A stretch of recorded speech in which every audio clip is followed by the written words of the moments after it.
तो आज का टॉपिक है हम लोग का टॉपलिंग। टॉपलिंग में होता क्या है कि मान लो कि कोई इस तरह से ब्लॉक जा रहा है और अ, ए टॉपल कर गया। मान लो टॉपल कर गया मतलब उसके अबाउट रोटेट कर गया किसी पॉइंट के अबाउट, है ना। तो जैसे बस हम लोग का जा रहा है, बस जा रहा है, बस कभी टॉपल कर जाता है, वो आप लोगों ने देखा होगा। तो टॉपलिंग रियल लाइफ में हम लोग बहुत देखते हैं।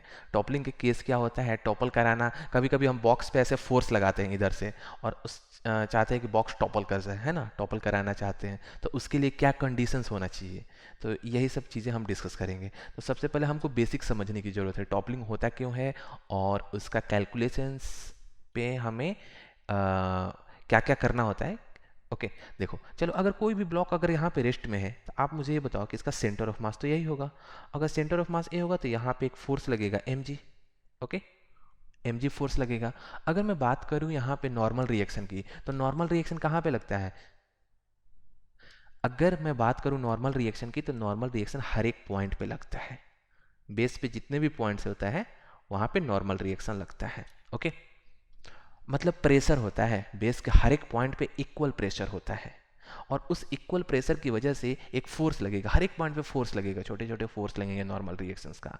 But we are talking about the point of application of the normal reactions. तो प्रेशर इक्वली डिस्ट्रीब्यूटेड है, तो हम बोल सकते हैं कि यहाँ पे जो point of application of the normal reaction होगा वो इसी से पास करेगा। ओके, इस सेंटर से पास करेगा नॉर्मल रिएक्शन। मतलब net normal force is passing through the centre of mass because pressure is equally distributed. ठीक है, और यहाँ पे हम बोल सकते हैं कि normal is equal to mg होगा। अच्छा ये बताओ, ब्लॉक तो यहाँ पे रेस्ट में है, नेट फोर्स जीरो होना चाहिए, हमने कोई एक्सटर्नल फोर्स अप्लाई नहीं किया है, तो हॉरिजॉन्टल डायरेक्शन में कोई फोर्स नहीं है। और हम बोल सकते हैं कि n is equal to mg for translational equilibrium. And also we can say about, यहाँ पे आप बोल सकते हो कि अबाउट एनी पॉइंट, कहीं भी एक पॉइंट ले लो, ए हो गया, बी हो गया, इस पॉइंट के अबाउट या सेंटर ऑफ मास के अबाउट कहीं से भी करोगे तो नेट टॉर्क भी जीरो होगा। बिकॉज अगर नेट टॉर्क जीरो नहीं हो रहा है, इसका मतलब हम क्या कंक्लूड कर सकते हैं, इसका मतलब होगा कि ओ उसके अबाउट रोटेट करेगा। बट ऐसा तो है नहीं, ये परमानेंटली रेस्ट में है, स्टैटिक इक्विलिब्रियम है यहाँ पे, सो नेट टॉर्क भी जीरो होता है।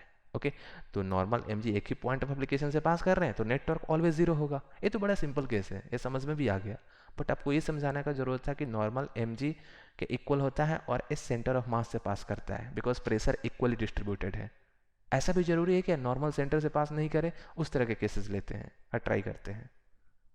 हमारे पास अब अगला फिगर में ले रहा हूँ, हमारे पास एक ब्लॉक है इस तरह का, एक फोर्स हम यहाँ पे अप्लाई कर रहे हैं, दिस हाइट इज h और इसका a वाला डायमेंशन हम लोग का a है। Okay, this length is a। फिर से यहाँ भी a हाइट h है और यहाँ भी हम लोगों का a वाला लेंथ a है। ओके, इसका सेंटर ऑफ मास की बात करें तो a हो गया हम लोग का सेंटर ऑफ मास cm और a हो गया हम लोग का सेंटर ऑफ मास cm। इस पॉइंट्स को हमने लोकेट कर दिया। एक्सटर्नल फोर्स F अप्लाई कर रहे हैं और यहाँ एक्सटर्नल फोर्स F इस पॉइंट पे अप्लाई कर रहे हैं, थोड़ा सा डिफरेंस है हमारा यहाँ पे। ओके, नंबर 2, अब आप मुझे ये बताओ, हम ऐसा केस ले रहे हैं कि the friction is sufficient to prevent the slipping, no slipping का केस है, नो स्लाइडिंग। ओके, मतलब ये रेस्ट में है, फ्रिक्शन सफिशियंट है to prevent the slipping. Okay, और यहाँ भी हमारा नो स्लाइडिंग का केस है। अगर हम इस तरह का सिचुएशन लेते हैं, इतना कोफिशिएंट ऑफ फ्रिक्शन रखते हैं कि सो that the block does not slip on the surface, rough surface, तो अगर हम इसके फ्री बॉडी डायग्राम की बात करें तो फ्रिक्शन फोर्स किधर लगेगा? फ्रिक्शन फोर्स हमारा इस डायरेक्शन में लगेगा, this is the direction of friction force and that friction force is static in nature. Similarly यहाँ भी फ्रिक्शन फोर्स इधर लगेगा, F static in nature, right. Centre of मास हमारा यहाँ पे है, तो हम यहाँ से बोल सकते हैं mg लगेगा। यहाँ भी सेंटर ऑफ मास ऐसे है, हम बोलेंगे यहाँ पे mg लगेगा। दो केसेस मैं डिस्कस कर रहा हूँ, पहले केस 1 की बात कर लेते हैं। यहाँ पे नॉर्मल लगेगा कहीं, हमें नहीं पता नॉर्मल कैसे लगेगा, लेकिन चलो हम थोड़ा सा समझने की कोशिश करते हैं। For translational equilibrium, for translational equilibrium, अब तो आप लोग मैकेनिक्स से काफ़ी यूज टू हो गए होगे, तो मैं डायरेक्ट लिख रहा हूँ, the net force along the horizontal direction must be zero, so we can write F should be equal to the friction force. Okay, Fs. F should be equal to the friction force. This is equation number 1. And the second equation we can write the net force mg must balance the normal reaction n। अब मान लो कि normal reaction, अगर हम assume कर लेते हैं कि normal reaction यहीं से पास कर रहा है, अज्यूम कर लो नॉर्मल रिएक्शन यहीं से पास कर रहा है, एजम्पशंस रॉन्ग है सही है क्या है हमें नहीं पता, इसको हम क्रॉस चेक करते हैं। अगर हम अज्यूम करते हैं कि नॉर्मल रिएक्शन यहीं से पास करता है, what is this normal reaction? ये नॉर्मल रिएक्शन है पॉइंट ऑफ एप्लीकेशन, मान लो कि यहाँ से पास कर रहा है, ओके, इस पॉइंट से, सेंटर ऑफ मास से। तो ये तो परमानेंटली रेस्ट में है, हमने यहाँ पे बताया है कि परमानेंटली रेस्ट में है, force is sufficient, friction force is sufficient to prevent the slipping, ये रेस्ट में है। अगर ये ना रोटेट कर रहा है ना ट्रांसलेट कर रहा है, so the net force is zero, and one more things we can write कि the net torque should also be zero. किसी भी पॉइंट के अबाउट नेट टॉर्क जीरो होना चाहिए। इट मीन्स कि द नेट टॉर्क अगर हम सेंटर ऑफ मास के अबाउट भी बोलें तो ये भी जीरो होना चाहिए। अब सेंटर ऑफ मास के अबाउट नेट टॉर्क की अगर हम बात करें तो क्या हो जाएगा, दिस फोर्स इज एफ और ए हम लोग का परपेंडिकुलर डिस्टेंस कितना हो जाएगा, h/2, this length is h/2। तो यहाँ पे हम बोल देंगे f into h/2 in the sense of clockwise rotation, clockwise के सेंस में होगा, ओके। अगर हमारा फ्रिक्शन फोर्स है इसका भी सेंस ऑफ रोटेशन क्लॉकवाइज होगा, plus F S into h/2, right. ये हम लोग का हो गया the net torque about the centre of मास। अब बताओ mg का टॉर्क क्या होगा, mg का जीरो हो जाएगा, एंड नॉर्मल का टॉर्क क्या हो जाएगा, जीरो हो जाएगा, जैसा अगर हमने एजम्पशंस लिया है उसके अकॉर्डिंग। बट अगर हम नॉर्मल और mg को यहीं से अगर पास करा दें कि नॉर्मल का पॉइंट ऑफ एप्लीकेशन अगर हम बोलते हैं कि यही है, so the net torque about the centre of mass is non zero. तो ये तो हमारा वैलिड नहीं है, ये तो नहीं होना चाहिए, बिकॉज ऑफ परमानेंटली रेस्ट में है।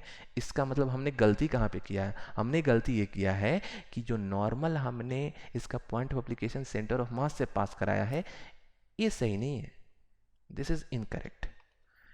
तो फिर बोलोगे करेक्ट क्या है, करेक्ट ये है कि नॉर्मल अब शिफ्ट करेगा, the point of application of the normal reaction shift, okay. अब कितना शिफ्ट करेगा अभी देखते हैं। तो अब हमारा क्या होगा कि नॉर्मल रिएक्शन कहीं इधर से पास करेगा, this is our normal reaction n, okay. एक कितना से शिफ्ट कर गया, x, इधर x से शिफ्ट कर गया। अब हम बोल सकते हैं कि the net torque about the centre of mass should be zero because there is no rotational motion, there is a rotational equilibrium in fact, so the torque due to the external force F is equal to F into h/2, for the friction force F into again h/2, and the for normal reaction N into x in anti-clockwise directions। तो A इसको क्या करेगा, यहाँ पे cancel out करेगा, N into x must be zero। As the block is at rest, so F and Fs are equal, so we can write F into h, इन दोनों का FH और S ये दोनों इक्वल है, और हम लिख सकते हैं N इंटू एक्स। तो हम क्या बोल सकते हैं, F into H is equal to the normal reaction is mg because there is no motion along the y direction, so we can write this is mg into x, therefore x is equal to fh divided by mg। अब इसका मतलब क्या हुआ कि हमारा normal reaction यहाँ पे shift कर गया। एक्चुअली अभी तक हम क्या करते आ रहे थे कि नॉर्मल रिएक्शन mg से पास करा दिया, the point of application of the normal reaction shifts by a distance x towards right by amount fh by mg, okay. तो यहाँ पे हमारा नॉर्मल रिएक्शन यहाँ पे पास कर रहा है। इसका मतलब क्या है, मतलब ये है कि अब हमारा जो यहाँ पे प्रेशर होता है इक्वल नहीं होगा, यहाँ थोड़ा कम रहेगा इधर, और इधर थोड़ा सा प्रेशर का ऐसे ज़्यादा प्रेशर फील करोगे। जैसे इधर जाओगे थोड़ा सा नॉर्मल का प्रेशर उधर ज़्यादा हो जाता है, सो हमारा जो net point of application of the normal reaction होगा x अमाउंट से शिफ्ट कर जाता है, और इसका वैल्यू इतना होगा, ओके। अब बताओ यहाँ पे अगर हम x को फर्दर इंक्रीज करते जाएंगे, अगर हम f को जो a वाला फोर्स है अगर उसको फर्दर इंक्रीज करेंगे तो क्या होगा, नॉर्मल शिफ्ट करेगा, x और आगे जाएगा, x और आगे जाएगा, लेकिन x की भी तो एक लिमिट है। x कहाँ तक जा सकता है, यहाँ तक, यहाँ तो नॉर्मल नहीं लगेगा ना, नॉर्मल तो यहाँ बाउंड्री तक जा सकता है। तो as we increase the external force F, the value of x increasing, तो एक ऐसा टाइम आएगा कि ये यहाँ तक आएगा। ओके, अब उसके बाद हमें कुछ बचा ही नहीं कि हम आगे और नॉर्मल को शिफ्ट कर दें। तो क्या होगा, उसके बाद हमारा रोटेशनल इक्विलिब्रियम नहीं रह पाता है। उसके बाद वो क्या होगा, इट टॉपल कर जाएगा। तो पहले क्या करता है, जब ही फोर्स लगाओगे अपने नॉर्मल को बैलेंस करके चाहेगा कि चलो ठीक है, हमको टॉपल कराना चाह रहे हो, हम नहीं होंगे, हम नॉर्मल को अपने आप में बैलेंस कर लेंगे। लेकिन एक लिमिट होती है हर एक चीज़ की। जब ये लिमिट क्रॉस होता है, नॉर्मल शिफ्ट करते करते इस पोजीशन पे आ जाता है, उसके बाद टॉपल हो जाता है। अगर हम इस केस की बात करें, ऐसा जरूरी नहीं कि ऑलवेज यही रिजल्ट आएगा। अगर हम इस केस की बात करें, इस वाले केस में, तो अगर हम फोर्स यहां पे अप्लाई कर रहे हैं, so again we can write for the translational equilibrium F must be equal to Fs for the translational equilibrium and normal reaction must be equal to mg। ये दो को तो ट्रांसलेशनल इक्विलिब्रियम के लिए सेटिस्फाई करना पड़ेगा। और यहाँ पे हम फिर बोलेंगे कि नॉर्मल कहीं शिफ्ट हुआ होगा x अमाउंट में, नहीं होगा तो x का वैल्यू 0 आ जाएगा। तो this is for the translational equilibrium. हमने बताया है कि यहाँ पे स्लिपिंग नहीं हो रहा है, ना रोटेट कर रहा है। ओके, इतना फ्रिक्शन सफिशियंट है। अब हम क्या करेंगे, यहाँ पे टॉर्क किस पॉइंट के अबाउट लेंगे? सेंटर ऑफ मास के अबाउट अभी हम कैलकुलेट कर रहे हैं। In fact we can calculate the torque about any point, but we are choosing the centre of mass. Okay, sir हम बॉटम मोस्ट एज के अबाउट भी तो ले ले सकते हैं, सकते हैं, कोई प्रॉब्लम नहीं है। अगर नेट टॉर्क अगर सेंटर ऑफ मास के अबाउट 0 है तो कहीं से भी करो ना, स्टैटिक है। अगर परमानेंटली इक्विलिब्रियम में है, रोटेशनल इक्विलिब्रियम में, तो किसी के अबाउट भी नेट टॉर्क 0 होगा। ओके, चलो, तो अब हम क्या करेंगे यहाँ पे कि the net torque about the centre of मास हम 0 कर देते हैं। सेंटर ऑफ मास फ्रेम हम इसलिए चूज कर रहे हैं बिकॉज एम का टॉर्क 0 हो जाएगा, ये हमें बेनिफिट मिल रहा है। द सेंटर ऑफ मास के अबाउट नेट टॉर्क अब 0 करना है। For this force F what is the torque about the center of mass? 0, F into 0. And for this force, friction force, this is the perpendicular distance h by 2. So the force, इसका जो torque होगा Fs into h by 2 in the clockwise sense. Okay? And net तो 0 होना ही चाहिए, so the normal का जो torque होगा माइनस एन इंटू एक्स इसको बैलेंस करेगा और इस तरह से आ जाएगा। एंड फर्दर अगर हम इसको सिंप्लीफाई करेंगे तो 0 plus what is the value of Fs? Fs is equal to F, that is external force. So F into h by 2 must be equal to normal reaction is mg. For translational equilibrium, n should be equal to mg. So this is mg times x. Therefore, the value of x is equal to F h by 2mg। ऐसा जरूरी नहीं है कि normal always एक ही जैसा shift करेगा। यहाँ पे नॉर्मल इतना से शिफ्ट किया, यहाँ पे नॉर्मल इतना से शिफ्ट किया। सो डिपेंड करता है कि हम फोर्सेस कहाँ पे अप्लाई कर रहे हैं, उसके अकॉर्डिंग नॉर्मल का शिफ्ट होता है। नॉर्मल के शिफ्ट का मतलब मेरा ये है कि हमारा जो point of application of the normal force है वो सेंटर ऑफ मास से कितना इधर उधर शिफ्ट कर रहा है। ओके, अब इसमें क्या होगा कि यहाँ पे हम फर्दर अगर फोर्स का वैल्यू बढ़ाते जाएंगे बढ़ाते जाएंगे बढ़ाते जाएंगे और हम ऐसा अज्यूम कर रहे हैं कि if there is no slipping या स्लाइडिंग, तो एक ऐसा टाइम आएगा कि x का वैल्यू a/2 हो जाएगा। और इसके बाद अब हमारा नॉर्मल जो अभी तक काउंटर बैलेंस कर रहा था टॉर्क को, इन सबों के टॉर्क को बैलेंस कर रहा था ना, टॉपल नहीं होने दे रहा था, अब इसकी अपनी एक लिमिट है। अब ये जब ही क्रॉस होगा तो वो टॉपल कर जाता है। तो हम ये बोल सकते हैं कि in the case of toppling, in case of toppling क्या केस होगा, हम ये बोल सकते हैं कि एक एंड पे नॉर्मल रिएक्शन शिफ्ट करते करते एक एज पे आ जाता है, यहां पे आ जाएगा। ओके, तो हम ये डायरेक्टली अब यूज कर सकते हैं in the case of toppling normal reaction इस पॉइंट पे आना पड़ेगा। अगर ऐसे टॉपल कर रहे हैं, अगर ऐसे टॉपल कर रहे हैं तो यहां पे आना पड़ेगा, एक एज पे आ जाएगा। ओके, तो चलो अब कैलकुलेट करते हैं कि what force is required to topple the block और उसके केसेस को हम कैसे सॉल्व करेंगे। लिखो। ओके, तो क्वेश्चन है हम लोग का what minimum force F, this is the force F is required to topple the cube about its edge. इसके अबाउट टॉपल करना है। ओके, इसके अबाउट टॉपल हो जाए, फोर्स कितना लगाना है। एक कंडीशंस गिवन है कि the coefficient of frictions mu is sufficient to prevent the slipping. ऐसा नहीं कि फोर्स लगा स्लिप कर गया, नो, ऐसा नहीं है। इस केस में हम क्या करते हैं कि अगर हमें टॉपल कराना है तो हमें पता है कि नॉर्मल शिफ्ट करते करते यहाँ पे जाएगा, this is our centre of mass. Okay, तो इधर हम लोग का फोर्स लगेगा mg, राइट। और हम लोग को पता है कि टॉपलिंग का जब केस की बात कर रहे हैं तो हमें नॉर्मल तो शिफ्ट करा के ला दो, यहाँ पे कोई दिक्कत ही नहीं है, नॉर्मल यहाँ पे ला देना है। ओके, n हो गया हम लोगों का। अब हमें देखना है कि फॉर ट्रांसलेशनल इक्विलिब्रियम यहाँ पे फ्रिक्शंस तो लगेगा ही, एफ एक फ्रिक्शन फोर्स लगेगा लेफ्ट के डायरेक्शन में फॉर ट्रांसलेशनल इक्विलिब्रियम। तो हम बोलेंगे फॉर ट्रांसलेशनल इक्विलिब्रियम, वही इक्वेशंस हम फिर से लिखेंगे कि the F should be equal to friction force, equation number 1। Second equations just उस इंस्टेंट की बात कर रहे थे, एम और नॉर्मल तो एक दूसरे को बैलेंस किया ही है, जस्ट लिफ्ट करने ही वाला है, so normal should be equal to M G. ये दो इक्वेशंस हमने लिख दिया for translational equilibrium. And for rotational equilibrium अब हमारा क्या है, टॉपल कराना है इसको, है ना। तो जो टॉर्क होना चाहिए, टॉर्क अबाउट पॉइंट, हम ए की बात कर रहे हैं, दिस पॉइंट इज ए, इस एज के about, the torque about A क्या होना चाहिए, जस्ट ग्रेटर देन जीरो कर दो, just greater than equal to zero, equal to लगा दिया बाउंड्री कंडीशन के लिए। अब देखो, अब इसके अबाउट हम सब कुछ जीरो कर रहे हैं, फ्रिक्शन भी यहीं से पास करेगा, the point of application of the friction force जहां कांटेक्ट है यहीं पे पास करेगा। अब इधर ऑलमोस्ट कांटेक्ट हट चुका है, टोटल फ्रिक्शन यहीं से लगेगा, नॉर्मल का टॉर्क जीरो हो गया। तो फ्रिक्शन हमें दो बेनिफिट मिलता है, फ्रिक्शन का टॉर्क जीरो, नॉर्मल का टॉर्क जीरो। तो क्या हो गया, एफ इंटू एच, द इस फोर्स का टॉर्क, लेकिन एक एम का भी टॉर्क आएगा। सो दिस इज क्लॉकवाइज के सेंस में हमने पॉजिटिव लिया है, तो F into H positive minus M G into A by two, this is negative, and the net torque must be greater than equal to zero. और यहाँ पे देखो, दो का फोर्स जो फ्रिक्शन और नॉर्मल है उसका टॉर्क जीरो हो गया ए के अबाउट, ये बहुत बड़ा बेनिफिट है। तो हम बोल सकते हैं कि F must be greater than equal to M G A by two H.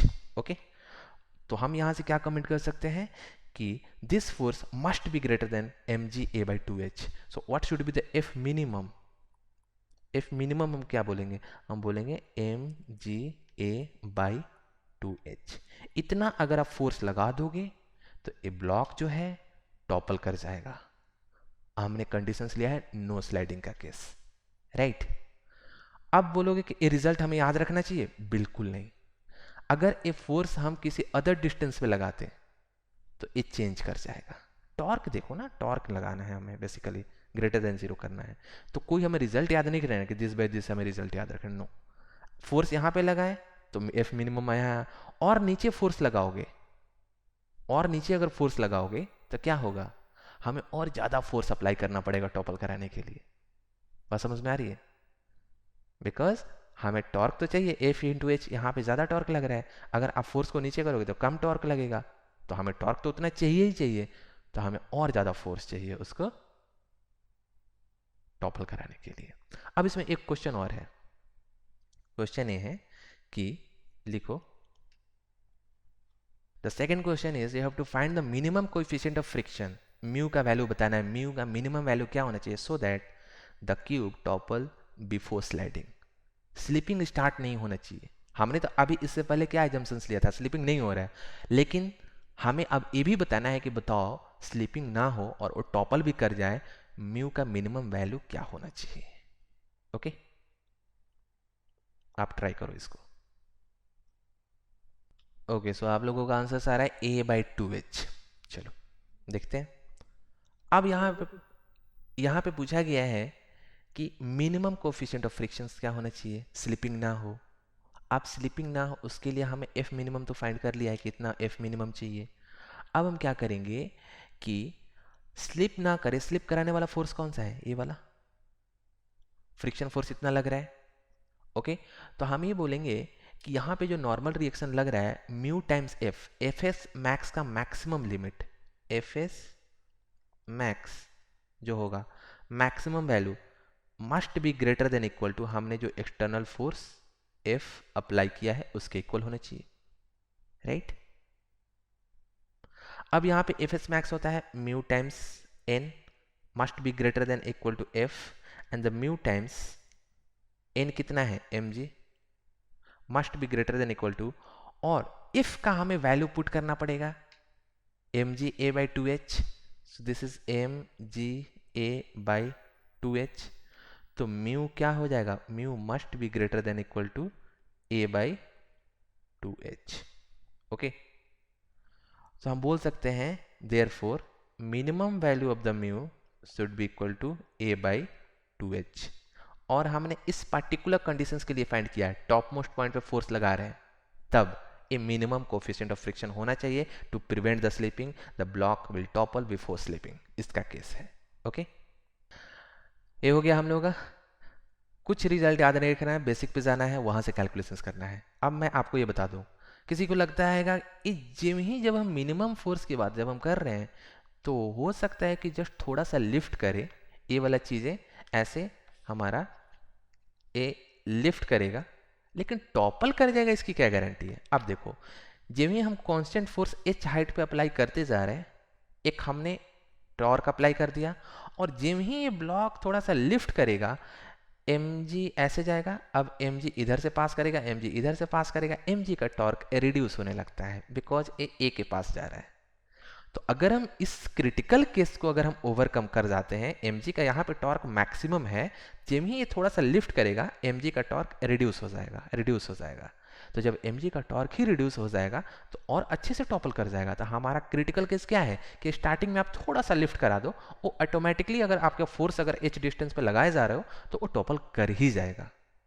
चलो नेक्स्ट क्वेश्चन, आप इस क्वेश्चन को सॉल्व करो कि एक हमारे पास इक्विलेटरल प्रिज्म है जिसका मास m है, इसका मास m दिया हुआ है, ए साइड लेंथ a है। ओके, क्वेश्चन जो पूछा है उसको केयरफुली देख के समझना है कि कितना फोर्स F अप्लाई करें so that the minimum force required to topple the prism, और दिया हुआ है coefficient of friction is sufficient to prevent the slipping.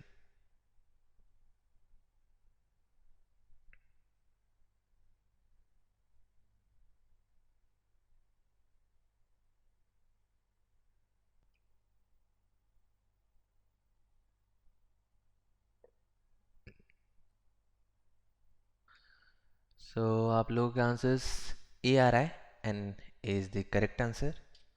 अब कुछ जने यहाँ पे कंफ्यूज कर जाएंगे, कोफिशिएंट ऑफ फ्रिक्शन भी दिया है, ए भी दिया है, वो भी दिया है, क्या करें? कंफ्यूज नहीं करना है। वो तो देखना ही नहीं, वो फोर्स लेंगे तो यस, बोला ही अभी हो कोई जाएगा। आप देखो यहाँ पे, सफिशिएंटली हाई।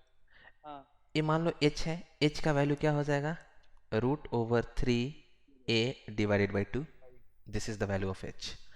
अब हमारा सेंटर ऑफ मास कहीं यहाँ पे रहा होगा। अब कुछ जने सेंटर ऑफ मास कैलकुलेट करने पे लगे होंगे, कहाँ है सेंटर मास, सेंटर ऑफ मास हमारा यहाँ पे होगा कहीं, इधर से mg ले लिया। ओके, दो चीज़ें हो गया हम लोगों का। अब इसके बाद क्या करें, फोर्स ऐसे लगाओगे तो टॉपल किस पॉइंट के अबाउट करेगा, पॉइंट ओ के अबाउट, यही पॉइंट ओ के अबाउट टॉपल करेगा। अगर हम बात करें जस्ट उस इंस्टेंट पे तो इक्विलिब्रियम रहा होगा, तो the force F is equal to friction force F। हालांकि अब ये भी बार बार कैलकुलेशंस की ज़रूरत नहीं है, and normal reaction is equal to mg, फिर भी मैं कर देता हूँ, this is for translational equilibrium उस इंस्टेंट पे।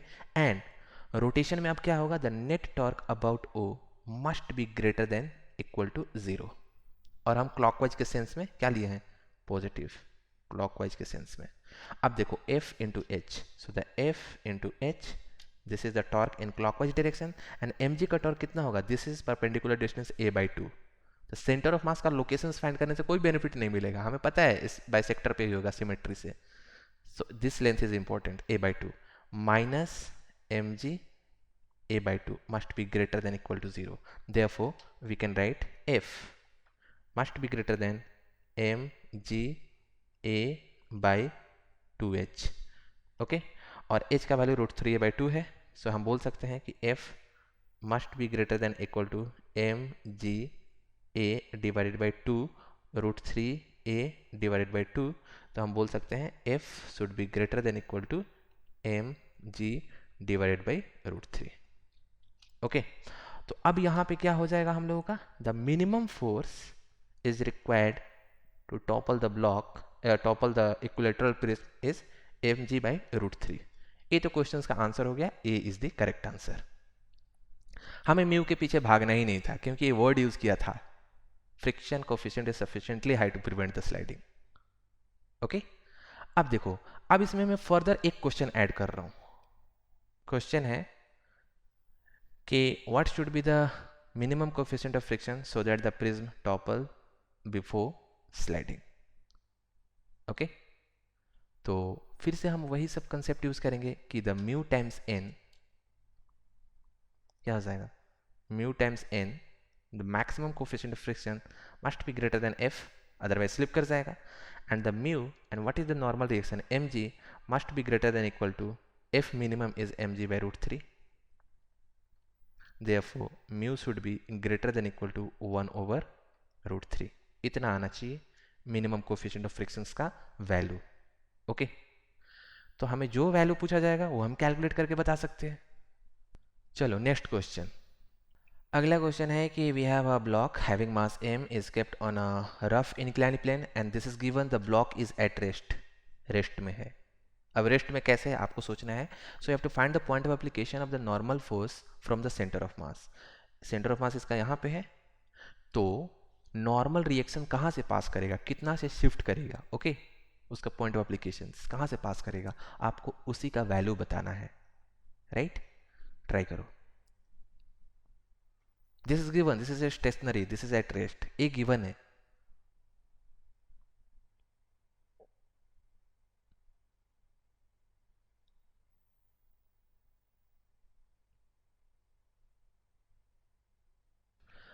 सो आप लोग आंसर आ रहे हैं h tan थीटा बाई 2 या 0.5 cot थीटा इंटू एच. चलो tan theta by 2. ओके, वही तो आंसर. चलो चेक करते हैं यहाँ पे. 0.5 cot थीटा तो गलत. चलो देखते हैं किसका करेक्ट आंसर है, किसका इनकरेक्ट है. यहाँ पे अगर रेस्ट में है तो हमें इसका फ्री बॉडी डायग्राम बनाना होता है. फ्री बॉडी डायग्राम कैसे बनाएंगे, तो इधर हम लोग का फोर्स कितना लगता है, this is M G sine theta. इसको फ्रिक्शन तो जरूर बैलेंस किया होगा F. So this F must be equal to M G sine theta. एक स्टैटिक फ्रिक्शन लगा होगा जिसको बैलेंस कर लिया इसने. एक ये हो गया हम लोगों का. अब एक हो गया हम लोगों का, इधर लगेगा M G cos theta. M G cos theta है ना. हालांकि अगर देखोगे तो हमने कंपोनेंट ले लिया है एम जी का. This is our centre of mass और फ्रिक्शन यहाँ पे लग रहा है. अब प्रॉब्लम है कि अगर हम नॉर्मल को यहाँ से पास करा दें तो फ्रिक्शन का टॉर्क लग के इसको टॉपल करा देगा, कुछ टॉर्क लगा देगा. लेकिन ऐसा तो दिया नहीं, रेस्ट में है, कोई रोटेशनल, पूरा रोटेशनल इक्विलिब्रियम में है. तो हम क्या करेंगे, नॉर्मल शिफ्ट लेना पड़ेगा हमें. और मान लो कि नॉर्मल शिफ्ट कहाँ से है, यहाँ से पास कर रहा है. This is our normal force. और कितना डिस्टेंस है, x. ये जो डिस्टेंस है ना, ये वाला जो डिस्टेंस है हमने ले लिया है x है सेंटर ऑफ मास से. अब हम बोलेंगे कि the net torque about the centre of मास 0 होना चाहिए. ओके, अब देखो फ्रिक्शन का torque F into this is the perpendicular distance h by 2 clockwise के सेंस में, और नॉर्मल का anti clockwise minus n into x must be 0. Okay, अब हम यहाँ पे ये बोल सकते हैं कि F is the friction force. Friction force is mg sin theta because static equilibrium में है, translational equilibrium में तो ये satisfy करेगा. into h by 2 is equal to n times x. और एक चीज़ और देखो, vertical direction में भी तो net force 0 होगा. so therefore we can say normal reactions must balance the mg cos theta. तब तो जाके ये हमारा वर्टिकल मतलब वाई डायरेक्शन में भी हमारा नेट फोर्स 0 होना चाहिए. तो हम बोल सकते हैं n should be equal to M G cos theta into X. Therefore we can write x is equal to, this is the shift of the point of application of the normal reactions, and this is tan theta into h divided by 2.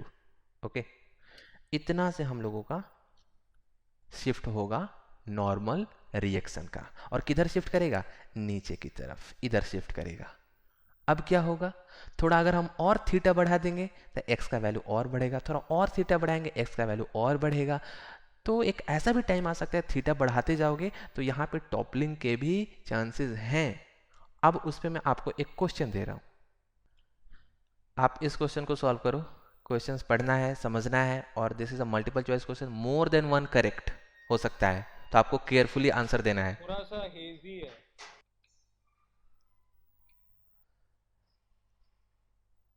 हाँ, अभी मेरा भी हो गया.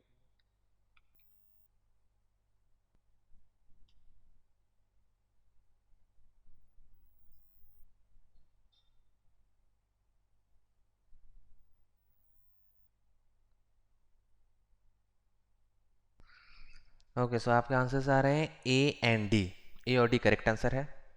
ऐसे आप तो directly क्या करो ना, कि अगर जो मैंने प्रीवियस केस कराया है उसमें बस x का वैल्यू a/2 भी पुट कर दोगे तो आपके आंसर्स आ जाएंगे। जो फोर्स का वैल्यू या थीटा का वैल्यू क्या होना चाहिए उसका वैल्यू आ जाएगा। ओके, बट हमें यहाँ पे कोएफिशिएंट ऑफ फ्रिक्शंस पे जाना है, तो उसके लिए हम क्या करेंगे? तो जो हमने प्रीवियस केस कराया था उसमें हम क्या करेंगे, हमें पता है कि जब टॉपलिंग हो रहा है तो नॉर्मल शिफ्ट करके इस पोजीशंस पे आ जाएगा, नॉर्मल यहाँ पे लगेगा इस पॉइंट के अबाउट, और फ्रिक्शन इसके अबाउट इधर लगेगा, friction force F। Okay, shift करके यहाँ पे आ जाएगा, ठीक है ना। तो जब x का वैल्यू हमारा a/2 हो जाएगा तो हम ये बोल सकते हैं, यहाँ पे देखो हमने क्या कैलकुलेट किया था, tan theta is equal to h/2। So basically हम बोल सकते हैं a/2 is equal to x is equal to tan theta into h/2। तो यहाँ पे हो जाएगा a is equal to tan theta, जो हम लोग आ गया tan theta is equal to a/h। Okay, ये हो गया। अब देखो इसके बाद हमें क्या करना है, मिनिमम कोएफिशिएंट ऑफ फ्रिक्शंस बताना है। तो मिनिमम कोएफिशिएंट ऑफ फ्रिक्शंस क्या होना चाहिए, F, और इधर हमारा mg sin थीटा को बैलेंस कर रहा है, mg sin थीटा, और इधर है हमारा mg cos थीटा। तो n is equal to mg cos theta. Okay, तो हम ये बोल सकते हैं कि mu times n, the maximum value of the mu times n must be greater than, for no slipping, mu times n must be greater than equal to the हमारा किसका, M G sine theta. Sine theta. जो इसको slide कराने वाला force कौन है, M G sine theta है। तो ये जो फ्रिक्शन फोर्स कितना होना चाहिए, म्यू टाइम्स एन का maximum value must be greater than M G sine theta. तो हम बोल सकते हैं mu times what is N, M G cos theta must be greater than M G sine theta. तो हम यहाँ से बोल सकते हैं कि the tan theta mu must be greater than equal to tan theta. Okay, ये होना पड़ेगा। तो यहाँ पे tan थीटा का वैल्यू हम लोग का a/h है, तो हम बोल सकते हैं mu must be greater than a/h। Equal to वाला साइन हटा देंगे उस बाउंड्री कंडीशंस को। So a is the correct answer and this is the condition for no slipping. Okay, this is the condition for no slipping. तो A हो गया। अब क्या होगा, इससे कम होगा तो स्लिप कर जाएगा। तो इसमें देखो एक डी है, slide before toppling if mu less than a/2। तो डी भी करेक्ट है, अगर इससे कम होगा तो टॉपल करने से पहले स्लाइड कर जाएगा, और ए भी सही है कि इससे ज़्यादा होगा तो ये टॉपल कर जाएगा। तो यहाँ पे A and D R the correct answer. एक चीज़ और मुझे बताना है यहाँ पे आपको, अगर आप इस चीज़ का प्रीवियस रिजल्ट अगर यूज़ नहीं करना चाहते थे तो यहाँ पे एक मेथड और है कि हम क्या करते हैं, ये हम लोग का सेंटर ऑफ मास है, इसका अगर हम फ्री बॉडी डायग्राम बनाएं, जस्ट टॉपल कराने की केस की अगर हम बात कर रहे हैं तो नॉर्मल, को उस वर्टेक्स से पास करा देंगे। बिल्कुल, यहाँ पे हम लोग क्या करेंगे कि जो हम लोग का पॉइंट है, ए वाला पॉइंट, इसी के बाद टॉपल करेगा। ओके, तो जब इसके बाद टॉपल करेगा, नॉर्मल का टॉर्क जीरो हो गया, फ्रिक्शन का टॉर्क जीरो हो गया। What is the external force, हमारे पास और कौन सा एक्सटर्नल फोर्स है, mg। तो mg क्या होगा, इसी पॉइंट से पास करना पड़ेगा। ओके, ये हमारा बाउंड्री कंडीशन हो गया। अगर आप थोड़ा सा इससे अगर आप थीटा बढ़ाओगे तो आपका mg इधर आ जाएगा और इसको क्या करेगा, टॉपल करा देगा, टॉर्क दे देगा, है ना। तो हमारा कंडीशंस क्या होता है यहाँ पे, अगर हमने कोई एक्सटर्नल फोर्स अप्लाई नहीं किया तो फ्रिक्शन और नॉर्मल का टॉर्क इसके अबाउट जीरो हो गया। ओके, फ्रिक्शन और नॉर्मल का टॉर्क इसके अबाउट जीरो हो गया। तो जो mg होना चाहिए, जो वर्टिकल लाइन इस तरह से इस पॉइंट O से पास करना चाहिए। इससे हमें बेनिफिट क्या मिला, अगर हम A करेंगे अल्टरनेट तरीके से तो torque about O must be greater than zero. Normal का टॉर्क जीरो हो गया, फ्रिक्शन का टॉर्क जीरो हो गया, क्योंकि नॉर्मल शिफ्ट करके यहाँ पे आ जाएगा, फ्रिक्शन का जीरो है ही।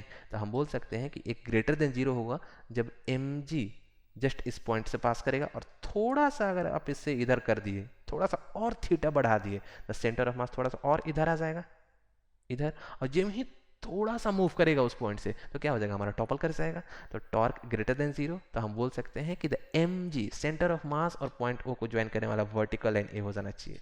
तो अगर हम यहाँ से कैलकुलेट करते तो हम बोल सकते हैं कि ये वाला हमारा इस तरह से जो लाइन होगा, ये वाला ये वर्टिकल लाइन होना चाहिए था। तो जो ए कंडीशंस पे अगर आप फाइंड करोगे, तो अगर ए वाला हम हटा दें थोड़ा सा स्पेस के लिए, तो जो अगर हम लोग इस तरह से करें कि ए वाला एंगल थीटा होगा, है ना, अगर ए थीटा तो ए भी थीटा होगा। तो अगर ए वाला लेंथ ए है और ए वाला लेंथ h है, तो tan थीटा क्या हो जाएगा, a/h, है ना। तो a हमारा कंडीशन से यहाँ से भी आ गया। तो हमें कंडीशंस ये भी पता रखना है कि सेंटर ऑफ मास से जो mg पास कर रहा है यही टॉपल कराने के लिए रिस्पॉन्सिबल है, और इसको बस थोड़ा सा इस पॉइंट O पे ला देंगे, बाउंड्री हो गया, और इसको थोड़ा सा इधर कर देंगे, टॉपल कर जाएगा। ओके, बिकॉज फ्रिक्शन नॉर्मल का टॉर्क 0 है। फिर से मैं रिपीट कर रहा हूँ कि ये जो सेंटर ऑफ मास है पॉइंट O है, ये वर्टिकल लाइन होना चाहिए, और ये हमारा नॉर्मल वाला लाइन है। If this angle is theta, so this angle must be theta. If this angle is theta, तो ए एंगल भी थीटा होना चाहिए। दो लाइन के बीच का अगर एंगल थीटा है तो दो लाइन के परपेंडिकुलर के बीच का भी एंगल थीटा होता है। Okay, so if this angle is theta, तो डायमेंशन देखो, ए वाला लेंथ ए है और ए वाला एच है, so the tan theta in this triangle a/h। Yes, sir, that is fine. But why will mg pass through the because of that because of the center of okay, चलो next question. और इसका real life में हम लोग बड़ा experiment और real life चीज़ों को आप लोगों ने देखा भी होगा वीडियो में, कि कोई ट्रक जा रहा है और टॉपल कर गया, कोई बस जा रहा है ओवरलोडेड टॉपल कर गया। तो उसके बारे में मैं काफ़ी डिटेल में डिस्कस करूंगा, लेकिन एक क्वेश्चन के थ्रू चलते हैं। क्वेश्चन है कि a car of mass m travelling at speed v, okay, on a horizontal track and the center of mass of the car describes a circle of radius r, मतलब circular motions हो रहा है यहाँ पे, right. If 2a is the separation of inner and outer wheels, दो wheel का जो बीच का होता है ना डिस्टेंस 2a है, this length is 2a, inner and outer wheel, and h is the height of the center of mass above ground, so what should be the limiting speed for which the car will not overturn, मतलब कितना speed से उस पर चलो कि आप topple नहीं कर जाओ, आपकी कार टॉपल नहीं करे। ओके, कंडीशंस क्या होना चाहिए, अज्यूम करना है कि यहाँ पे फ्रिक्शन सफिशिएंट है टू प्रिवेंट द स्लिपिंग। मैं फिर से रिपीट कर रहा हूँ, friction is sufficient to prevent the slipping. Assume no slipping. बहुत बढ़िया, तो आप लोग का आंसर आ गया है स्क्वायर रूट ऑफ a/r/g/h। क्या बात है, वेरी गुड। देखो इसके बीच का सेपरेशन दिया हुआ है, दो व्हील के बीच का सेपरेशन दिया हुआ है 2a, ओके, यहाँ पे a दिया हुआ है 2a। अब यहाँ पे होता क्या है कि इस वाले पे एक नॉर्मल रिएक्शन आएगा, एक नॉर्मल रिएक्शन यहाँ पे आता है। अगर हम इन जनरल बात करें, यहाँ पे आ जाएगा n1, यहाँ पे आ जाएगा n2। हमने इस तरह से गाड़ी बनाया। अब बोलोगे ये कैसे सर्कुलर मोशन है? सर्कुलर मोशन ऐसे हो रहा है, और हमने जस्ट एक इस तरह का डायग्राम बनाया है। मान लो कि इस तरह के रेडियस पे ये मूव कर रहा है ऐसे, ओके, ये रोड ऐसे जा रहा है, ऐसे जा रहा है, ऐसे जा रहा है, हमने ऐसे बनाया है। अब क्या होगा कि इसको सर्कुलर मोशन कौन करा रहा है? Friction force. फ्रिक्शन फोर्स किधर लगेगा? तो फ्रिक्शन फोर्स हम लोगों का यहाँ पे ऐसे इधर लगेगा, and this is the direction of friction force F, okay. अब बताओ, अगर r रेडियस में मूव कर रहा है v स्पीड से, तो यहाँ पे हम सेंट्रीपिटल फोर्स की बात कर सकते हैं, और अगर हम रोटेटिंग फ्रेम में चले जाएं तो सेंट्रीफ्यूगल फोर्स की बात करेंगे। और सेंट्रीफ्यूगल फोर्स एक तरीके का सीडो फोर्स होता है, जो कि हम सीडो सेंटर ऑफ मास से अप्लाई करेंगे। So this is our centrifugal force, okay, the centrifugal force Friction is FC, towards the center of circle, right?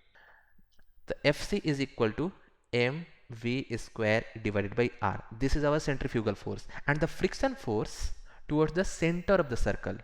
ध्यान से समझो, ऐसे घूम रहा है, मैंने बताया था ना बैंकिंग और सब सर्कुलर मोशन। तो बेसिकली यहाँ पे फ्रिक्शन सेंटर इधर है, ओके, तो फ्रिक्शन सेंटर की तरफ लगेगा, सेंटर ऑफ द सर्कल की तरफ फ्रिक्शन इधर लग गया। एक सीडो फोर्स लगेगा हम लोग का, जिसको सेंट्रीफ्यूगल फोर्स बोलते हैं, FC इधर लग गया, इसका वैल्यू इतना है। अब हमें टॉपलिंग का केस लेना है। होता क्या है कि जब ही आपकी गाड़ी अगर रेस्ट में है तो इधर हम लोग का mg लगेगा, है ना, mg। तो अगर गाड़ी रेस्ट में है तो दोनों पे इक्वल रिएक्शन होता है, mg/2 इस पे, mg/2 इस पे। लेकिन जब ही अगर आप ज़्यादा स्पीड से जाओगे तो ये क्या होगा, धीरे धीरे धीरे धीरे टोटल का टोटल नॉर्मल शिफ्ट करते हुए इस व्हील पे आएगा, कुछ इस व्हील पे रहेगा, कुछ इस वाले व्हील पे रहेगा। लेकिन जब ही टॉपलिंग की जब बात आती है तो टोटल का टोटल नॉर्मल रिएक्शन इस पे आ जाएगा, मतलब ए वाला पार्ट हट जाएगा, और यहाँ टोटल नॉर्मल रिएक्शन हमारा इस पॉइंट पे आ जाता है, and this is our centre of mass, right. अब हम क्या करेंगे, तो हम बोल सकते हैं कि there is no motion along the vertical, ground से वर्टिकल में तो कोई मोशन नहीं है, तो हम बोल सकते हैं कि the normal reaction should be equal to mg। ये तो होना ही चाहिए, फॉर वर्टिकल डायरेक्शन में इक्विलिब्रियम है, हॉरिजॉन्टली एक्सेलरेट कर रहा है, ऐसे ऐसे चल रहा है। अब क्या होगा कि इसके अबाउट टॉपल कर रहा है, इस पॉइंट मतलब इस वाले व्हील के अबाउट, तो इसको हम ले लेते हैं a, इसके अबाउट ले लेते हैं ए, ओके, ए ले सकते हैं। या तो अगर कोई कहे कि नहीं हम इसके अबाउट ए नहीं लेंगे, हम सेंटर ऑफ मास के अबाउट वर्क करेंगे, तो भी कर सकता है, कोई दिक्कत नहीं है, ओके। अब देखो यहाँ पे, अब ये बताओ, अगर हम रोटेटिंग फ्रेम से देखेंगे तो फ्रिक्शन फोर्स किसको बैलेंस करेगा? बेसिकली हमारा सेंट्रीफ्यूगल फोर्स देगा, ये हो जाएगा mv²/r।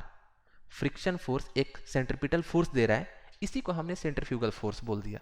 अगर हम रोटेटिंग फ्रेम में जाएंगे तो ए लगा देते हैं। अब बताओ, अगर ये टॉपल कर रहा है तो टॉपलिंग के केस में हम लोग क्या लिखेंगे? The net torque about the centre of मास क्या होना चाहिए? Must be greater then 0, okay.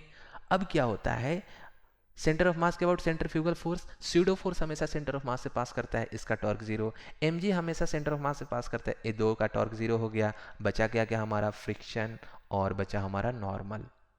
अब फ्रिक्शन चाहेगा इसको इधर ले जाना, तो क्लॉकवाइज के सेंस में हम पॉजिटिव ले लेते हैं, तो फ्रिक्शन का टॉर्क हो जाएगा F into what is the perpendicular distance, this is h, दिया हुआ है ना, यहाँ से यहाँ तक ए वाला डिस्टेंस h है, F इंटू एच, एक क्लॉकवाइज के सेंस में है। नॉर्मल बोलेगा नहीं नहीं मत टॉपल हो जाओ, तो ये रोकना चाहेगा, इसको रोकेगा, -n इंटू कितना, ए वाला डिस्टेंस है हम लोग का a, लेकिन फ्रिक्शन इतना ज़्यादा है कि नॉर्मल के बस की बात नहीं है, तो ये टॉपल होने के चांसेस मतलब हो जाता है, केसेस हम वही ले रहे हैं। तो अब फ्रिक्शन कितना लगेगा? This is mv²/r, this is mv²/r must be greater than equal to n into A, n is mg into A. तो हम बोल सकते हैं यहाँ पे कि जो v होना चाहिए must be greater than equal to, a toppling का केस ले रहे हैं, ये हम टॉपलिंग का केस ले रहे हैं, टॉपलिंग हो जाए इसका केस ले रहे हैं, तो v क्या हो जाएगा? v हो जाएगा ए जी इंटू आर डिवाइडेड बाई कितना, यहाँ h भी है, तो ये हो जाएगा हम लोग का h अंडर रूट। अगर इससे ज़्यादा रखोगे तो टॉपल कर जाएगा, लेकिन हमको यहाँ पे क्या करना है? नो टॉपलिंग का केस करना है। तो अगर हम यहाँ पे नो टॉपलिंग का अगर केस कर दें, बचाना है अपने कार को टॉपल करने से, कौन चाहेगा हमारी कार टॉपल कर जाए? तो यहाँ पे ए कम ही रहना चाहिए, नहीं टॉपल करें। यहाँ पे हम इसको कम कर देंगे, यहाँ पे हम इसको कम कर देंगे, यहाँ भी हम इसको इससे ज़्यादा नहीं होने देंगे for no toppling, okay. A cases होना चाहिए। तो हम मतलब जितना लंबा गाड़ी होगा उतना हाई वेलोसिटी अचीव कर सकते हैं विदाउट टॉपलिंग। यहाँ पे जो v मैक्सिमम जो हो जाएगा, जो हमारा सेफ स्पीड होगा, इससे ज़्यादा नहीं जाना, सेफ स्पीड हो जाएगा √a/g/r/h। ये हो गया हमारा कंडीशन। इसका मतलब अगर आप चाहते हो हाई स्पीड से जाएं और हम टर्निंग ले लें, तो आपके दोनों व्हील के बीच का डिस्टेंस जो होना चाहिए ज़्यादा होना चाहिए। इसका मतलब जो ऑटो वाले हैं जल्दी टॉपल करेंगे, ओके। हाइट भी कम होना चाहिए, हाइट भी कम होना चाहिए, इसीलिए जो हमारी हाई स्पीड कार होती है उसका क्लियरेंस एकदम नीचे होता है, क्लियरेंस जो होता है एकदम नीचे होता है, लेकिन इतना भी नीचे ना कर दो कि इंडिया के रोड में जाके टकरा जाए, है ना। इंडियन रोड कैसा होता है, बड़े बड़े गड्ढे मिल जाएंगे, उसमें टकरा जाए, तो क्लियरेंस ऊंचा भी रखना होता है। लेकिन हम ज़्यादा ऊंचा करेंगे तो हमारा टॉपलिंग का भी केस ज़्यादा रहता है, बिकॉज एच का वैल्यू, सेंटर ऑफ मास जितना ऊपर जाएगा हमारा टॉपल होने के चांसेस ज़्यादा हाई है, ओके। तो हमें सब कुछ मैनेज करना पड़ता है। तो व्हील का डिस्टेंस बड़ा रखना पड़ता है, थोड़ा ज़्यादा डिस्टेंस पे व्हील को रखो। अब इतना भी बड़ा मत रखो कि 2 लेन के रोड में आप ही चल रहे हो, है ना। तो थोड़ा सा उस तरह से भी हमें अपना देख के चलना होता है और एज को मैनेज करना पड़ता है। तो इसीलिए हम स्पीड को स्लो डाउन कर लेते हैं, राइट। इतने ज़्यादा से हम स्पीड से ज़्यादा नहीं मूव कर सकते हैं। लेकिन होता क्या है, लिखा रहेगा स्पीड लिमिट इतना है, स्पीड लिमिट इतना है इस टर्निंग पे, लेकिन कुछ लोग क्या करते हैं कि अपना जो बस होता है, बस या ट्रक होता है, उसमें वो लोग क्या करते हैं, ओवरलोडिंग कर लेते हैं, इसमें सब कुछ भर देते हैं, पूरा भर देते हैं, इस तरह से ऊपर भी भर देते हैं, ऊपर भी भर देते हैं। बताओ क्या हुआ, सेंटर ऑफ मास किधर गया? सेंटर ऑफ मास किधर गया? ऊंचा हो गया, ऊपर चला गया। एच का वैल्यू आपका बढ़ा दिए, अब स्पीड तो आपको कम करना चाहिए और उसी पे घूम जाएंगे तो क्या होगा, टॉपल कर जाएंगे। इसीलिए ओवरलोडिंग रिस्की होता है। एच का वैल्यू आप सेंटर ऑफ मास का हाइट आप ऊपर शिफ्ट कर दे रहे हो, सेंटर मास का हाइट अगर शिफ्ट करोगे ऊपर, एच बढ़ाओगे तो आप स्पीड तो कम करना पड़ेगा, और उसी स्पीड से जब आपकी हैबिट है तो टॉपल तो करोगे। हाँ, अगर टॉपल करने का चांसेस हाई हो जाता है जब सेंटर ऑफ मास जितना ज़्यादा ऊपर होगा उतना ज़्यादा टॉपल करने के चांसेस हाई होता है, रिस्की है। हाँ, तो कभी देखे हो ओवरलोडेड ट्रक जो होता है पूरा इधर भर लिया, पूरा पूरा एकदम, सोचेगा दोबारा नहीं आना पड़े, एक ही बार पूरा भर लिया, है ना? कुछ लोग यही करते हैं, एक ही बार में चलो चले जाएं। तो क्या होगा, सेंटर ऑफ मास ऊपर चला गया, सेंटर ऑफ मास ऊपर गया, आपका स्पीड अब कम तो करना पड़ेगा, तो हो गया। बात समझ में आई? और कहीं कहीं बैंकिंग भी मिल गया तो और भी उसको जल्दी टॉपल करा देगा। मान लो कि इस तरह से कहीं मिल गया, उसी पे कितना तो बैंकिंग वाले रोड पे खड़ा होते ही टॉपल कर जाते हैं। क्यों? बिकॉज अगर खड़ा होते होते टॉपल कर जाए मतलब उसका एक व्हील पे सेंटर ऑफ मास जो उसका है, उसका एमजी उसी व्हील से पास करने लगा। बात समझ में आ रही? जो हमने इंक्लाइन प्लेन की बात किया था, तो वो उसके वजह से टॉपल कर जाता है। कभी कभी क्या होता है, इंडियन रोड में ऐसा गड्ढे मिल ही जाते हैं, चांसेस तो है ही, तो ट्रक ऐसे हो गया, अब इसका सेंटर ऑफ मास इधर से आ जाएगा, टॉपल कर जाएगा। तो बहुत सारी चीज़ें देखनी होती है।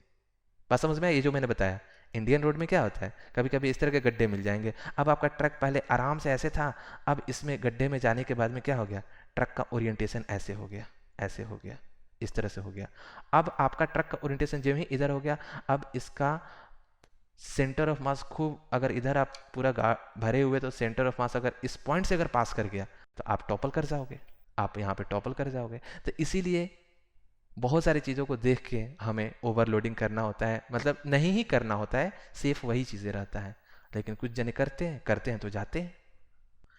आप यहाँ पे एक रियल लाइफ वीडियो मैंने यूट्यूब से लिया है, आप देख सकते हो कि एक कार है और मूव करते आ रहा है, सर्कुलर टर्न है यहाँ पे, और ओवरलोड भी है और टर्न कर गया, टॉपल कर गया। ओके, तो ये ओवरलोडिंग का नेगेटिव पॉइंट है। ओके,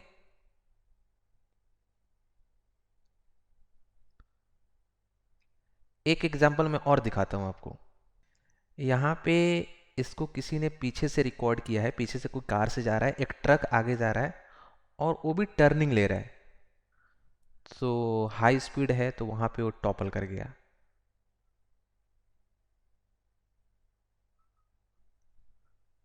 ओके, तो आप इस तरह के एग्जांपल देख सकते हो कि अगर हम हाई स्पीड से जाएंगे तो टॉपलिंग के चांसेस हाई हो जाते हैं और ओवरलोडिंग से और रिस्की हो जाता है।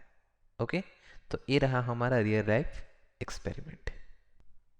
ओके, चलो अगला मेरा क्वेश्चन है, सॉल्व नहीं करना, जस्ट आपको आंसर ऐसे ही देना है। एक हमारे पास ब्लॉक है, एक ब्लॉक है, ओके, इसका मास m है, इनिशियली रेस्ट में है। ओके, अब हम एक पॉइंट ए यहाँ पे ले लेते हैं, there is a point A.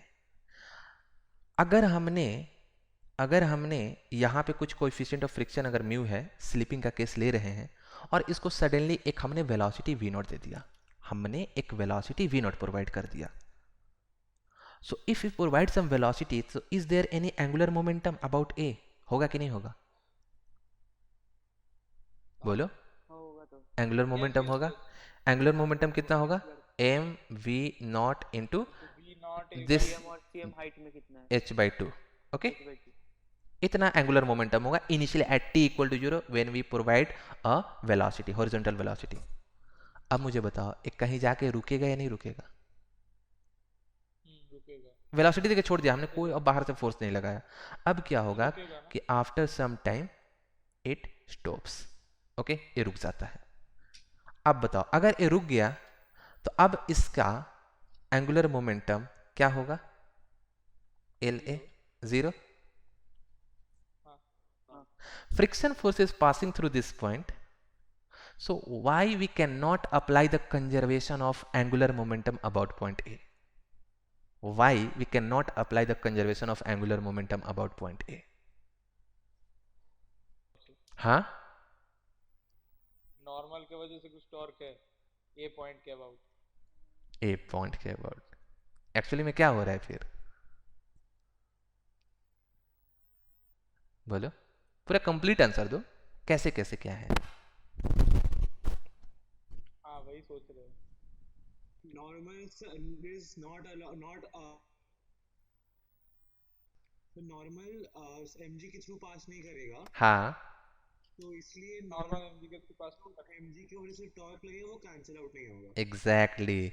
mg यहां से आ रहा है, this is the mg passing through the centre of mass. Okay, mg यहाँ से पास कर रहा है। अब क्या होता है, there is a friction force, ये तो यहाँ रोटेशन नहीं हो रहा है इसका, तो यहाँ पे क्या होता है, नॉर्मल शिफ्ट कर जाता है, नॉर्मल इधर आ जाता है, शिफ्ट करके थोड़ा सा शिफ्ट कर जाता है। कितना से शिफ्ट करेगा आप वैल्यू बता सकते हो। अब क्या हुआ, mg का और नॉर्मल का टॉर्क यहाँ पे एक दूसरे को काउंटर बैलेंस नहीं कर पाते हैं, फ्रिक्शन का टॉर्क जीरो है, so the net torque about A is not equal to zero because the torque of friction is zero. Torque of mg and normal, यहाँ पे mg और normal ट्रांसलेशनल इक्विलिब्रियम में है, बट इसका torque zero नहीं होगा because इसके बीच में डिस्टेंस है, इसका टॉर्क नॉर्मल का ज़्यादा होगा एंटी क्लॉकवाइज के सेंस में। तो अब क्या होगा, यहाँ पे एंगुलर मोमेंटम हम कंजर्वेशन अप्लाई नहीं कर सकते हैं बिकॉज यहाँ पे नॉर्मल और mg का टॉर्क जो ए के अबाउट नेट टॉर्क होगा इस बॉडी पे नॉन जीरो है, राइट। अब बोलोगे स्फीयर के केस में तो करते थे, तो वो पॉइंट है, एक ही पॉइंट से mg भी पास करता था, नॉर्मल भी पास करता था, वहां कोई प्रॉब्लम नहीं था, बट यहाँ पे प्रॉब्लम है। तो ये रीजन है, यहाँ पे टॉर्क नॉन जीरो है और उस एंगुलर मोमेंटम को आपको पता है dl/dt is equal to torque, है ना, तो देयर इज टॉर्क है एंटी क्लॉकवाइज में, इसलिए उस एंगुलर मोमेंटम को जीरो कर दे रहा है finally. Okay, so we cannot apply the conservation of angular momentum. एक क्वेश्चन और मैं दे देता, थोड़ा ये बताओ तो, अगला क्वेश्चन मैं अगर इस तरह से पूछ दूं कि एक सॉलिड स्फीयर है, सॉलिड सिलेंडर है, rolling without sliding, so can we apply the conservation of angular momentum about this point. Next question है, can we apply the conservation of angular momentum about point A. Just इसी तरह से आपको answer देना है, yes और no. हाँ, यहाँ तो n and mg passing through the same line, तो उसका जो टॉर्क होगा No, total no, N and mg not passing through the same line. क्यों? N is passing through center and mg has a torque about A, so mg sin theta का torque तो आ जाएगा। Exactly, normal reaction, Normal और mg cos theta एक दूसरे को काट देंगे। Yes, this sine theta. Normal यहाँ पे है, ठीक है, नॉर्मल इस तरह से है और mg किधर लगता है, इधर लगता है, तो इसका टॉर्क क्या बैलेंस है, तो हम ये बोल सकते हैं, चलो इसको और मैं एक्सप्लेन कर देता हूँ, इधर ले सकते हैं mg cos थीटा और इधर ले लेंगे mg sin थीटा और यहाँ पे कुछ फ्रिक्शन लगा होगा f। अब देखो नॉर्मल और mg cos थीटा का टॉर्क, चलो a के अबाउट जीरो हो गया, फ्रिक्शन का भी जीरो हो गया, क्या mg sin थीटा का भी जीरो होगा, आंसर इज नो।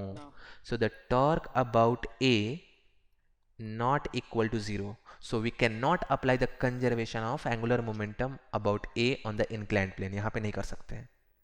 लेकिन अगर हॉरिजॉन्टल होता तो कोई दिक्कत नहीं था, कर देते हम लोग, और हमने किया भी था इस तरह के क्वेश्चंस। ओके, तो ये रहा हमारा टॉपलिंग का केस, नॉर्मल कैसे शिफ्ट करेगा और हम लोगों का क्या क्या प्रॉब्लम बन सकता है, अगर कोई कार जा रहा है उसकी टॉपलिंग का क्या केसेस होगा। इवन हम कभी कभी ऐसे जब एक्सरसाइज करते हैं तो जब हम झुकते हैं, कभी देखे हो, तो कोई कोई लोग टॉपल कर जाता है, और देखते हो टो जो हम लोग को होता है, जो आगे वाला पोजीशन जो फिंगर होता है उस पर ज़्यादा प्रेशर पड़ता है जब हम इधर झुकते हैं आगे की तरफ, क्या होता है हमारा, यस, तो हमारा नॉर्मल वहाँ पे शिफ्ट करने लगता है, और हमारा नॉर्मल कहाँ तक, टो तक शिफ्ट कर सकता है, उसके बाद तो कहीं आगे जाएगा नहीं, और तुम फर्दर अगर झुकते जाओगे तो सेंटर ऑफ मास अगर उस लाइन से क्रॉस कर गया तो आप टॉपल कर जाओगे। सेंटर ऑफ मास mg अगर आपका जो टो है उसके पोजीशन से अगर आगे चला गया तो आप टॉपल कर जाओगे। तो इसीलिए जो हेल्दी लोग होते हैं, जो मोटे होते हैं, हेल्दी होते हैं, उनकी टॉपलिंग के चांसेस हाई रहता है, बिकॉज जब ही वो बेंड होते हैं उनका पूरा बॉडी का सेंटर ऑफ मास आगे mg जो लगेगा, जो उनका फिंगर होता है, टो होता है, उससे आगे चला जाता है, इसलिए वो टॉपल कर जाते हैं। ओके, तो चलो फिर इसमें इतना ही।